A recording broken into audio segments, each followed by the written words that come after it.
నమస్తే welcome to Bharat today Telugu news. Rajanna Sircilla జిల్లా CSR నిధులతో 10వ తరగతి విద్యార్థులకు మోదీ గిఫ్ట్ లో భాగంగా కేంద్ర హోంశాఖ సహాయ మంత్రి బండి సంజయ్ ప్రారంభించిన 10వ తరగతి విద్యార్థులకు సైకిళ్ల పంపిణీ కార్యక్రమంలో తంగలపల్లి మండలం ఓబులాపూర్ గ్రామంలో బీజేపీ జిల్లా అధ్యక్షుడు రెడ్డబోయిన గోపి విద్యార్థులకు పంపిణీ చేశారు. పాఠశాలలో 10వ తరగతి చదువుకుంటున్న 24 మంది విద్యార్థులకు సైకిళ్లను పంపిణీ చేసి సైకిళ్లను సద్వినియోగం చేసుకోవాలని సూచించారు.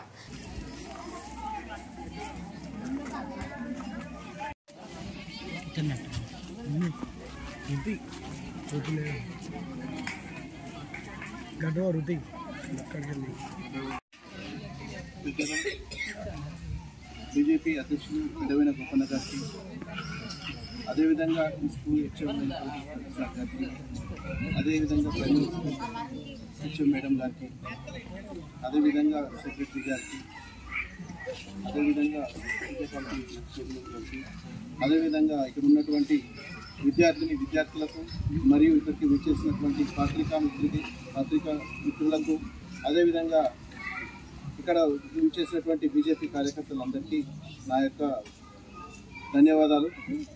ఏదైతే బండి సంజయ్ అన్న గారి జన్మదినాన్ని పురస్కరించుకొని సైకిళ్ల పంపిణీ ఏదైతే 10వ తరగతి ప్రభుత్వ పాఠశాలలో చదువుతున్నటువంటి విద్యార్థుల కోసం అని చెప్పేసి సైకిళ్ల పంపిణీ కార్యక్రమం జరుగుతుందో, నేడు ఓలాపురం స్కూల్లో కూడా 10th విద్యార్థులకు సైకిళ్ల పంపిణీ కార్యక్రమం నిర్వహించుకుంటున్నాం. ముందుగా ఈ యొక్క సైకిళ్ల పంపిణీ ఎందుకోసం అంటే ఇక్కడ ఉన్నటువంటి స్కూల్లోకి వచ్చేటువంటి విద్యార్థులు వేరే గ్రామం నుంచే కానీ లేదంటే ఇంటి నుంచి రావడానికి కాస్త దూరంగా ఉందనే ఉద్దేశంతో రావడానికి సులువుగా ఉంటుందని, అదేవిధంగా సమయం కూడా స్కూల్కి లేట్ అవుతుంది, ఆ విధంగా లేట్ కావద్దు అనే ఆలోచనతో వారి యొక్క జన్మదినాన్ని పురస్కరించుకొని మోదీ గారి పేరు పైన గిఫ్ట్ అనేది ప్రతి ఒక్క 10th విద్యార్థులకు ఇవ్వడం జరుగుతుంది. దీన్ని మీరందరూ సద్వినియోగం చేసుకొని స్కూల్కి లేట్ కాకుండా ఆటోలో వస్తే లేట్ అవుతుంది లేదంటే నడుచుకుంటూ వస్తే లేట్ అవుతుంది అనే సాకు ఇంకెప్పుడు చెప్పకుండా రోజు సైకిల్ మీద త్వరగా స్కూల్కి రావడం, అదేవిధంగా ట్యూషన్ లాంటి ఉన్నప్పుడు లేట్గా ఇంటికి వెళ్లకుండా స్పీడ్గా ఇంటికి వెళ్ళిపోవడం చేయడం కోసం అని చెప్పేసి స్కూల్లో విద్యార్థులకు ఓన్లీ 10th విద్యార్థులకు మాత్రమే స్కూల్లో సైకిళ్ళు పంచడం జరుగుతున్నది. రేపు దీన్ని రానున్న రోజుల్లో కూడా రానున్న తరగతుల్లో 10th ఎవరైతే వస్తున్నారో వారికి కూడా ఎంపీ గారు 5 సంవత్సరాల పదవి కాలంలో ఉన్నంత కాలం, వారు ఎంపీగా ఉన్నంత కాలం రానున్న రోజుల్లో జై భారత్ మాతాకి. బండి సంజయ్ గారు పార్లమెంట్ లో ఉన్నారు, మరి సైకిల్ ఇక్కడికి పంపిన వారికి వినిపించాలన్నా వద్దా? బలో భారత్ మాతాకి. నేటి సమావేశ సభాధ్యక్షులు హెడ్ మాస్టర్ గారు ఉపేందర్ సార్ గారు, అదేవిధంగా వేదిక మీద ఉన్న ప్రైమరీ స్కూల్ హెడ్ మాస్టర్ గారు, అదేవిధంగా స్కూల్ చైర్మన్ గారు, అదేవిధంగా గ్రామ పంచాయతీ సెక్రటరీ గారు, మరి మాజీ ఎంపీటీసీ బీజేపీ అధ్యక్షులు రాజిరెడ్డి గారికి, అదే రకంగా ఇక్కడున్న పిల్లల యొక్క తల్లిదండ్రులకు, పిల్లలకు, పాత్రికేయ మిత్రులందరికీ హృదయపూర్వక నమస్కారం తెలియజేసుకుంటూ, మరి గౌరవ పార్లమెంటు సభ్యులు బండి సంజయ్ కుమార్ గారి జన్మదినం సందర్భంగా ఏదైనా ఒక కార్యక్రమాన్ని తీసుకొని నా పార్లమెంటు పరిధిలో ఎవరైతే ఈ ప్రభుత్వ పాఠశాల చదువుతున్న విద్యార్థులు ఉన్నారో వాళ్ళందరికీ ఒక చేయూతనియాలని ఒక లక్ష్యంతో గౌరవ ప్రధానమంత్రి గారి పేరు మీద సైకిళ్ల పంపిణీ కార్యక్రమం స్టార్ట్ చేసింది.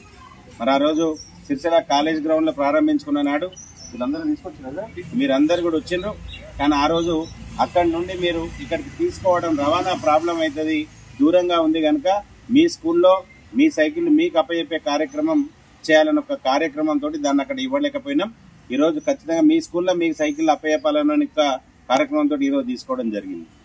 మరి ఈరోజు బండి సంజయ్ కుమార్ గారు మీలాగానే సామాన్యమైన కుటుంబంలో పుట్టి మరి ఈ స్థాయికి వచ్చారు కనుక మనలాంటి పిల్లల యొక్క తల్లిదండ్రుల బాధలు ఏ రకంగా ఉంటాయి, మరి వారికి ఇంత చేయూత కావాలా. 10వ తరగతి అంటేనే విద్యార్థుల జీవితంలో ఒక క్లిష్టమైన పాత్ర ఉండే సమయం. అది ఎంత సమయం ఉన్నా ఈ చదువుకు సరిపడే విధంగా ఉండదు కనుక ఆ సమయాన్ని మనం వాడుకోవడానికి అనుగుణంగా ఏదైతే మేడం చెప్పారు ప్రైవేట్ క్లాసులు ఉంటాయి, ఎక్స్ట్రా క్లాసులు ఉంటాయి, వాటికి గాను మారుమూల ప్రాంతంలో గ్రామీణ ప్రాంతంలో రవాణా సౌకర్యం ఉండదు కనుక మరి ఆ కాలాన్ని సద్వినియోగం చేసుకోవడానికి మీ అందరికీ సైకిల్ కావాలన్న ఆలోచనతోటి వారి కార్యక్రమాన్ని తీసుకున్నారు. కానీ సైకిల్ ఎట్లాగ ఇచ్చారు కదా, ఇష్టం వచ్చినట్టు దొక్కి దెబ్బలు తగిలించడం అయితే అనుకోవద్దు, సరేనా? మరి సైకిల్ ఇచ్చారు తొక్కకుండా బయటనే ఉండాలి, స్కూల్కి పోకుండా నడుతుందని అనుకోవద్దు. ఏమంటారమ్మా? ఏం సపోర్ట్ చేస్తలేరు మీరు? అందరికి దొక్కొస్తుందా సైకిల్? జాగ్రత్త దొక్కాలి. సైకిల్ ఇచ్చారు కదా అని ఇష్టం వచ్చినట్టు పోతే దెబ్బలు తగిలే పరిస్థితి ఉంటుంది కనుక జాగ్రత్తగా ఈ సమయ పాలన పాటించడానికి మాత్రమే మీరు సైకిల్ దొక్కరాని పిల్లలు ఎవరైనా ఉంటే ఒక 4 రోజులు నేర్చుకోండి. స్కూల్ ఎగబెట్టి నేర్చుకోవద్దు, మళ్ళా ఖాళీ సమయాల్లో నేర్చుకొని మీ తల్లిదండ్రుల ద్వారా అంత పర్ఫెక్ట్ అయినాకనే ఆ సైకిల్ తీసుకొని స్కూలుకు రండి. సమయం అన్నది first, second, third, 10,000 cash prize కూడా ఇచ్చారు. ఇంకో విధంగా ఎంపీటీసీ నిధుల నుంచి వాళ్ళు కూడా మనకు సహకరించారు. ఆ పేరు నిలబెట్టి ఈ సంవత్సరం కూడా మళ్ళీ మంచి రిజల్ట్ తీసుకొని రావాలి. గతంలో మనకు 57 మంది విద్యార్థులు ఉన్న పాఠశాలని ఈరోజు 100 మెంబర్స్గా తీసుకొచ్చినాం. సార్లందరి సహకారంతో, గ్రామస్తుల సహకారంతో వరుసగా జిల్లాలో 3 సార్లు 100% రిజల్ట్ తీసుకొచ్చిన ఏకైక పాఠశాల మన ఉబ్లాపూర్ పాఠశాల. 24 మంది విద్యార్థుల మీద ఆ భారం ఉన్నది. ఒక్కటే మిగిలింది మనకి. ఇంకా ఒక IIIT సీటు ఈ విద్యా సంవత్సరం సాధించాలి మన టార్గెట్. కనీసం ఒకరిద్దరికన్నా. అన్ని అచీవ్మెంట్స్ అయిపోయినాయి, స్టాండర్డ్స్ పెరిగినాయి, అన్ని రంగాల్లో మనం ముందున్నాం. ఈ సంవత్సరం IIIT తీసుకురావాలి. దీన్ని ఉపయోగించుకొని బాగా కష్టపడి చదవాలని కోరుకుంటూ తదుపరి మన ప్రైమరీ స్కూల్ హెడ్ మాస్టర్.